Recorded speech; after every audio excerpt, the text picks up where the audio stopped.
Okay guys, this is the next installment of the grinding room, and what we're actually going to do here is an introduction to grinding blanks. This is a pin knife, which means it's registered on pins, so it's already indexed, and I've made a simple fixture here. This fixture holds the knife according to this shape at 45 degrees. And so if I use this as a fixture, I can constantly and maintain an edge.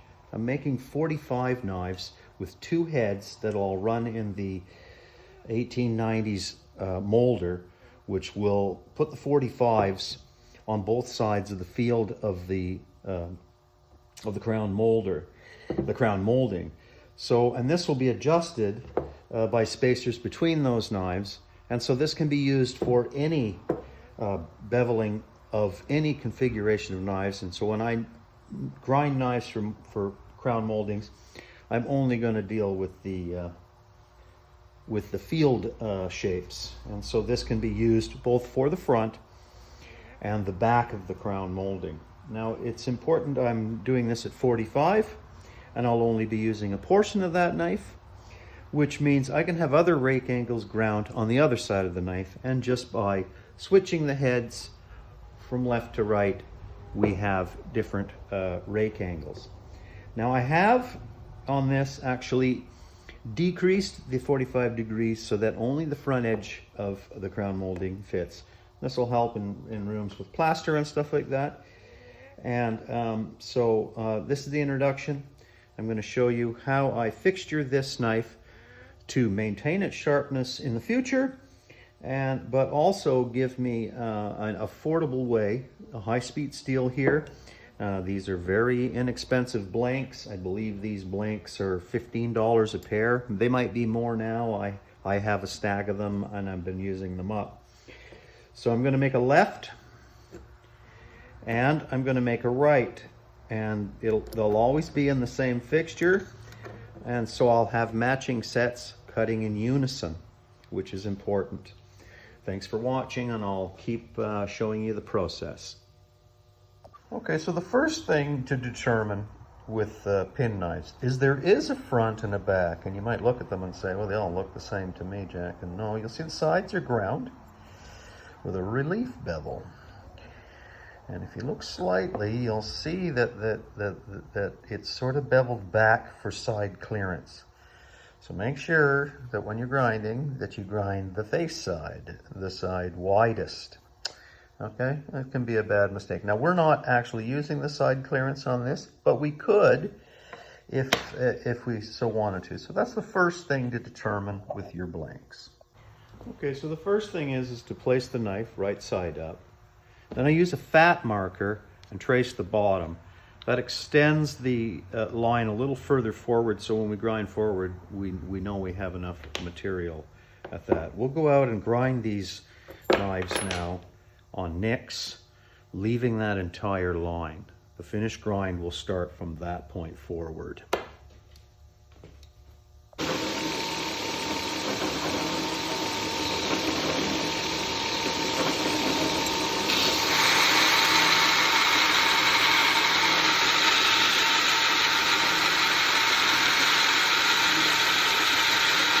Nick sander, I find it easier just to clamp on a little wooden slope. This one's 30 degrees, and I'm going to grind now from the top side down the back bevels so that I don't have to remove that. And I'm just going to grind almost to the point. I'm not going to do the point. We do that with a different sander. So I'm just grinding, taking a look until I get up to the front. We're quite a ways away from the edge, and this will remove a lot of the bolts, and this is the machine. What's good is I can feel the steel here, and there's also a quenching tank there, so I can, get a lot of material. I'm probably only going to spend 15 minutes doing this. Okay, so for our last stage, we've got these rough ground, and we just did that to a line, a marker. So we're going to set our knife into here. Okay, so we're now back at our fixture, and this is gonna be the finish grinding fixture. So we're gonna put our knife in there, and we're gonna use this jig. Now that's just a 4x4 I ripped at 30 degrees with a little edge that references the back of this. You can see that just sits there. Now the beauty with this type of fixture is you can drop down and it'll stop, okay? But I've actually slightly tapered it so that it actually cuts a little deeper at this side, and you'll notice I have a stop. So I'll rough grind it here, and then it gets slid back and forth, keeps it cool, and if it stops at the right position and sparks out, it's probably within 1/1000th of an inch, which is well beyond European insert knife, which is about 4/1000ths of an inch of a cutting circle. This is actually better. So I'll show you that in operation. Okay, so this fixture is ready to go. This is a Engelbert Sun strand machine, which is really, the invention was a Porter cable in the 1920s. It's a beautiful precision plate sander, and it's 600 volt machine, so we need to start the rotary phase. Okay, and here we go.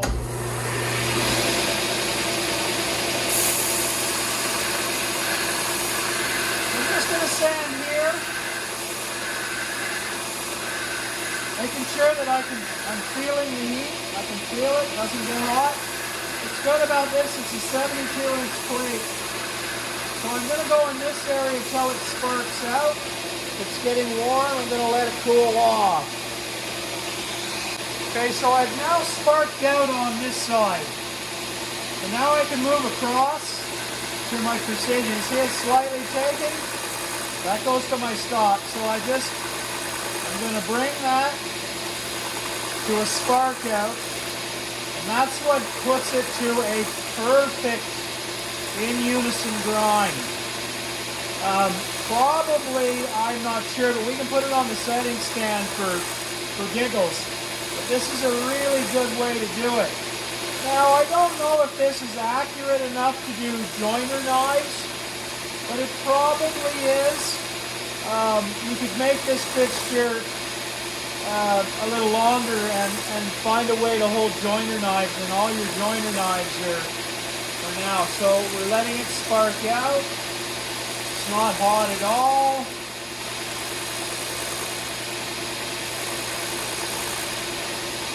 That's it. Let me show you the result. Here is our grind. It's perfect. Now I'll hone that yet.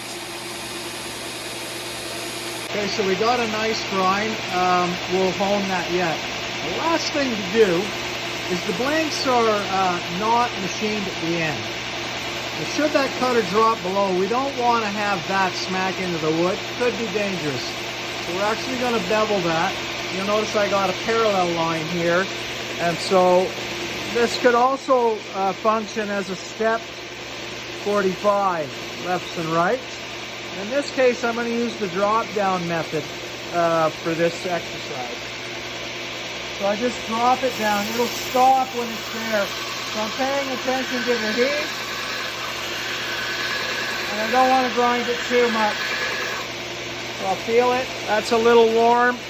I'll grab another one, go through the ones, giving them time to cool.